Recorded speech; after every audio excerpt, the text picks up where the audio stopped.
Hi everyone, and welcome to the very first Chiswick Book Festival virtual. And we are very happy, Jo Pratt and myself, Fran Warde, from the Cookbook Festival, which is now the Cookbook Kitchen, which we've set up, and we're doing all these recordings for you. But we're really happy today to welcome Jo, who has written the Flexible Vegetarian, Jo, I've really got it badly. No, don't worry. Who today has written... Don't worry, actually, yeah, as in, there we go. And we are really happy to welcome Jo today, whose new book launched on Tuesday the 8th, the Flexible Family Cookbook. Now, I have to say, this book is utterly, utterly divine. And this is what Jo is going to be cooking for us today. And she started off. So, Jo, could you please tell us? Yes, I can. Hello everybody. Thank you, Fran. Yeah, this book is brand new, it's out. I'm very excited about it. I think this time last year, when we had a real Chiswick Book Festival, and as you say, we did our Cookbook Festival at the same time, I was demonstrating recipes from my previous book, which is called the Flexible Pescatarian. And within the space of a year, another book's out, which is really, really exciting. And it's a family-friendly book. It's got lots of flexible recipes that suit lots of different dietary needs, which I'll go into a little bit more in a minute. But what I'll just explain here, the recipe I'm doing, it's pea and paneer samosas, baked samosas. Often samosas are fried, they're deep fried, full of lots of oil and fat. So this is a healthier version because they're baked. And what I have in the frying pan here is a chopped onion, 4 cloves of garlic, about 1 teaspoon of grated ginger, and 1 carrot. And I've just slightly sautéed that for about 8 minutes so it goes really nice and soft in some rapeseed oil, or you could use a vegetable oil so it's just really nice and flavourless. Into this I've added some diced paneer cheese. Now, paneer cheese is a brilliant cheese, isn't it? So it's an Indian cheese, and it's quite flavourless on its own, but it holds its shape really, really well. So it won't melt. It sort of stays in its nice cubes. So this is a great recipe for vegetarians because it's got the cheese in and it's got lots of protein. If you wanted to make this recipe suitable for somebody who's on a vegan diet, then you could use some tofu, some diced firm tofu. Works just as well, and tofu is brilliant at taking on lots of flavours. Peas are going into here as well, and they also add a nice bit of protein. If you wanted to make this meaty, add some mince. So instead of using the paneer cheese, you could put some lamb mince in there, or some chicken mince or beef mince, or you could even add some prawns into this if you wanted to make it fishy. So you've got all of those flexible options ranging all the way through. So you're balancing that. That's okay, I just wanted to bring it up to you. Can I just say that Jo's book is fantastic because it's flexibility. So each of her recipes gives you options of putting in meat, or putting in dairy, or putting in eggs, or not putting in eggs. And in the back, it's actually got an index where you've got someone in your family or someone who's coming round, and they're allergic to eggs, they're allergic to sesame, and you can look up the recipes in an index in the back and find exactly what you can cook for that person, because there are so many different diets with people around at the moment. And no, it's not fussy, it's a reality of the way we live. It is reality, and a lot of people say, oh, I've got fussy eaters.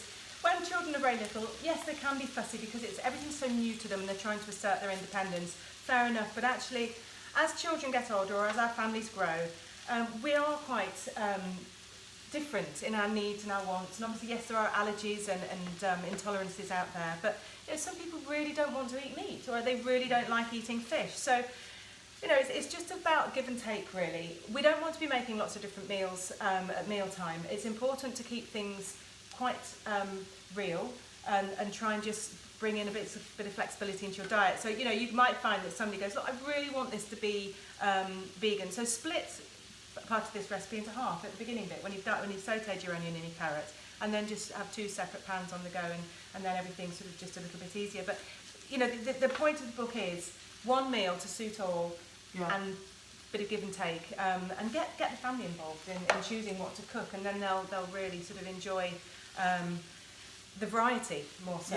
If they get their choice one day, then another member of the family can have their choice another day. And also, it's so important, cooking from scratch as a good mum, that many of you I know want to do, and West London is known for being good in the kitchen. I have to say, mums are very good. We're blessed with very good shops, and therefore you want to be able to cook for all and accommodate all. And this book, and Jo has done 2 other pescatarian. This is her third. 2 other Flexible flexitarian. books, yes. Sorry, I'm always getting it muddled up, Jo. But you've done the flexible pescatarian and the flexible vegetarian. Yes, so that they are, you know, the vegetarian one was based all on vegetarian recipes with options where you could have meat or fish.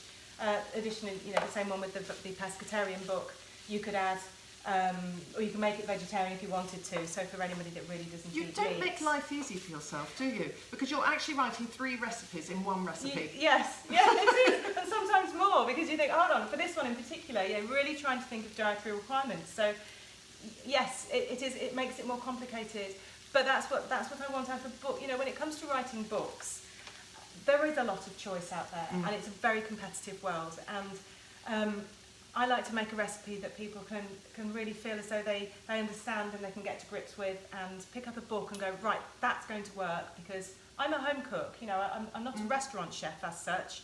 My background has always been cooking at home and cooking for families and lifestyle rather than you know, big on mass restaurant cooking. So, you know, I know what it's like. I know how it feels when it comes to trying to do things and quantity sizes and the reality of recipes. So I just try and bring all of that into my books, really. I'm going to recap what I've done here. Yeah.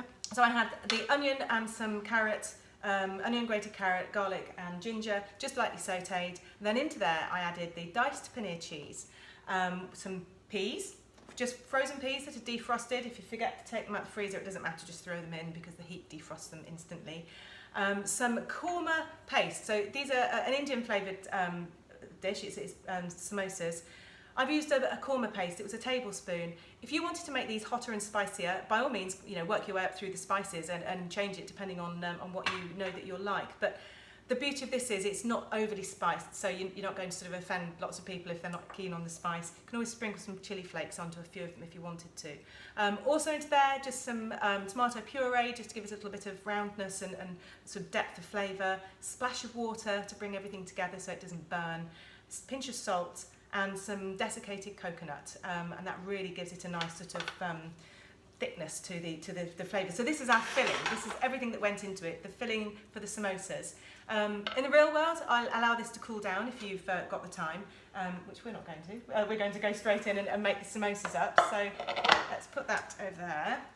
So we're going to have fun. You're going to see real world cooking. Real world which cooking. Is very important, because that's what most of us live in. I know, you're right. And you know, some people get a bit sort of stressed out when it comes to cooking, but my main bit of advice for anybody, I think, would be, and you're probably going to agree with this, Fran, is read a recipe through from start to finish before you get going, so you know what to expect, you know what you're going to do, and then look at the ingredients list and start to prepare any of those ingredients. So on here it will say 1 small onion finely chopped. Have that onion finely chopped, have your garlic grated or crushed, have your carrot grated, and then when it comes to the actual cooking, the cooking's really quick and easy because everything is there ready to do.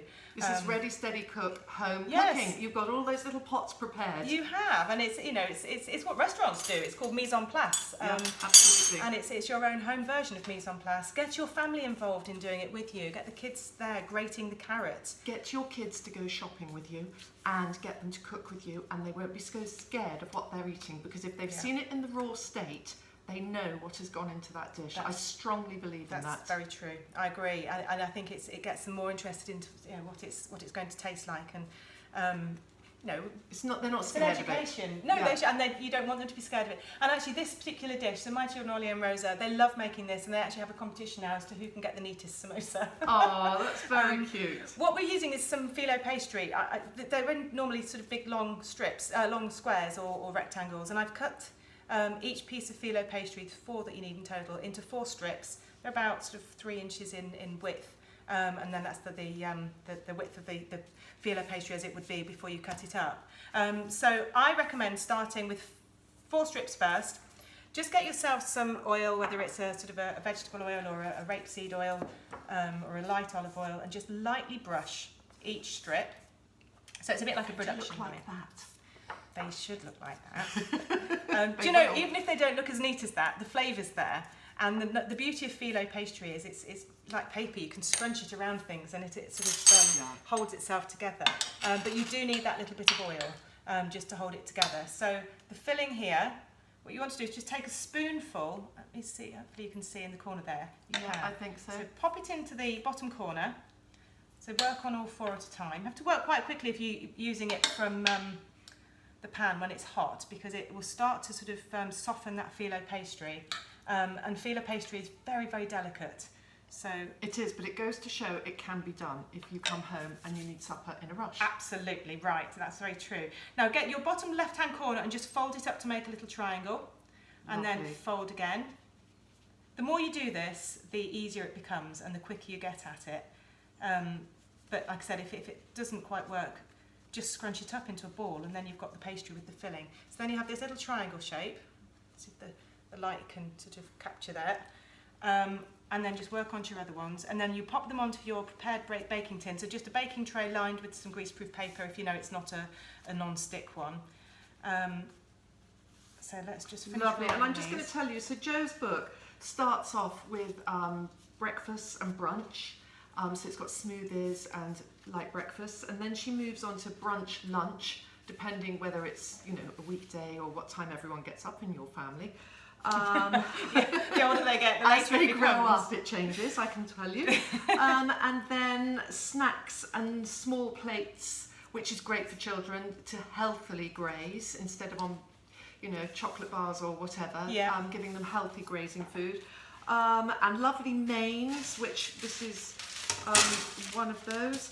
And delicious, so you've got all sorts of vegetarian, fish, seafood, chicken. There's quite a few tray bake things in there. I think tray bakes are a really handy, family friendly thing to make, because you know, if it's all in one tin, one tray, less washing up. Easy washing up, I was just about to throw say. it together. And a nice Falcon tray tin, I would say, because then you can put it on the table and serve straight from the yeah, table. yeah, absolutely. Really nice to have oven to tableware, I think. Yeah, yeah. And then we've got side accompaniments to serve with your mains, and then we also go into baking and desserts. So it's a really good book for all the family that will take you through the whole day.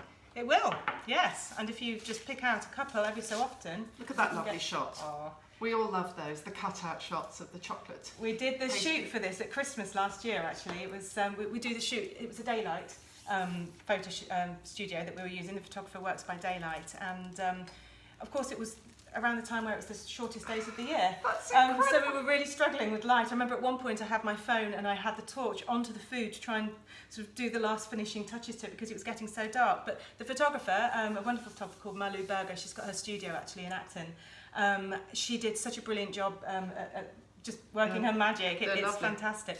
Just very quickly then, so these, I've only done the 4 for you, but it should make 16 in total. I brush the top just with some extra oil, so they're nice and shiny, and then you can either put some nigella seeds, which is onion seeds on the top, little black ones, or sesame seeds, or you could do a mixture of the two, and then they go into the oven and they take 15 to 18 minutes to cook, and then they are lovely and golden. So I shall pop these in. Fantastic. Jo, I have to say that you turned this book around really quickly, because you wrote it last autumn, you shot it at Christmas, and as I said, it launched on Tuesday the 8th of September. Yes, and we obviously go through a lot of editing stages and you know, the designing and all of that side of things. And then, of course, Corona hit. So I thought things might slow the book down, but it hasn't. It's come out exactly at the right time. And I'm sure many people at the Chiswick Book Festival this week will find that. Chocolate meringue cake. It's really squishy. It's like a mousse and a meringue all in one. And there aren't too many ingredients. No, it's really straightforward, that one is. That's a good one. It's shot with raspberries here, but you could. It's gluten free as well, that one is. It's not got any flour in that. So that's really good. Handy. There's a really nice vegan cake in there as well, which you wouldn't know it was vegan. A celebration chocolate cake, and it's delicious. So ticks boxes. Here we are.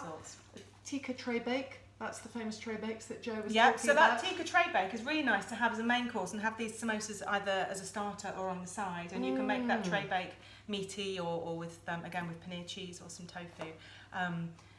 Lots of different options of recipes in there. And there you are. There's all the things to make a meal. I'm guessing that's sort of some sort of chicken schnitzel. It is, yes. It's like a sort of breadcrumb chicken with a nice coleslaw and some crunchy rosemary potatoes. It's one of our household favourites, I think, some crunchy chicken. Your children eat well, Jo. They do. They can be fussy at times. Well, as we were saying, you shouldn't really say fussy, but they can have their own choices and their thoughts behind certain foods. But this is a dish they both love. I've got a plate here. So they take 15 to 18 minutes to cook, and once they've cooked, they become really nice and golden. And then they're really nice just served with some mango chutney, or of course you could serve like a raita, cucumber and yogurt and mint. So you could serve these at home, you could put these in a lunchbox, you could take them on a picnic. Yeah. You could just have bigger ones and have them as a main meal. You could do. They are flexy. They're super flexy. You could have fish, you could have meat, you could add other favourite vegetables. I think you should always add the spices and the paneer. Definitely. These particular ones here, actually, they're made with tofu, diced up tofu. Oh, okay. Because I didn't have 2 lots of paneer. But, you know, I was being so they're flexible. They're flexible, but they look the same, and they're packed full of the same flavours. And the nice thing is, you know, that filling, this filling, you could serve that just with some rice. Make it a little bit more saucy, throw in a bit of coconut milk, and you've got a really nice curry that you could then have with some rice if you wanted to. What's really good is when you get a recipe book that you like, you start putting your own kitchen influences on it and your own skills on it. Because I'm just thinking, they remind me of something from Europe where they use feta. Yes. Yeah. I don't know what they're called, I can't remember. But you sort of think countries very often with food. So these are your Indian ones, but you could take them to Greece and add feta and spinach. You could, that would be lovely, wouldn't it? And that would be really nice. So sometimes you can't go shopping all the time. You can open up your fridge and you can be flexible with your ingredients. It's just down to confidence really, and just having a bit of a play when it comes to cooking and you know, working out what flavours you and your family really enjoy eating. And we automatically go and buy often the same sort of ingredients, I think, when we're at home. You know, you go into a shop or you're ordering online and it's quite easy just to grab the same things. But you can actually be varied with what you cook with those things. And it's sometimes just thinking a little bit outside the box and looking at options. Can I tuck in and try one? They're quite warm, but dip in. Yeah. And they're really, really sort of handy recipe to do. And you know, great for a Saturday evening. Anybody who's watching now, no excuses. You can go and grab your ingredients. Make these, they're very good. Yeah. Are we going to put the recipe up online somewhere? Yeah, the recipe, so obviously the recipe's in the book, the Flexible Family Cookbook, which I would love you to buy the book, but definitely the recipe we'll put up on the Cookbook Kitchen website. So if you just go onto cookbookkitchen.com, cookbookkitchen.com, the recipe will be there for these paneer and pea samosas. It might take a little while to go up, I'll just say. But they will go up. We will make sure they're up there. But also, I've got a website, and there'll be a link there to where you can find them. So I'm on jo-pratt.com, and I'll make sure that the recipe is available for you to see there. Yes, it's sort of it's an exciting time having a book out. And you know, Fran, you've been doing some amazing interviews with the Cookbook Kitchen recently as well, with lots of different people. Yeah, it's been incredible. It started during lockdown. And I think I was just feeling a bit fidgety, and I just sort of thought, I'm going to interview anyone and everyone that I admire. I started off with you, so there we go. If you go on our Cookbook Kitchen, on our Instagram, go onto the IGTV, you can meet head chef of River Cafe, Jo Pratt. You can meet Jeremy Lee of Quailvardas. You can meet the most amazing guy called Zach, who finds truffles in the UK. The list is endless. It just goes on and on and on. I can't name everyone because they were all amazing. And it's still going on. We only do it once a week though now. Yeah. And this is what we're putting up for this week. But they're really lively, and I'm hoping to maybe go and meet some people in situ as hopefully life gets a little bit back to normal. That would be nice, wouldn't it? And then we're also, with Cookbook Kitchen, still working very closely with the Felix Project, aren't we? With we are. The charity work that we raised quite a lot of money last year for the Cookbook Festival, and the Chiswick Book Festival as well.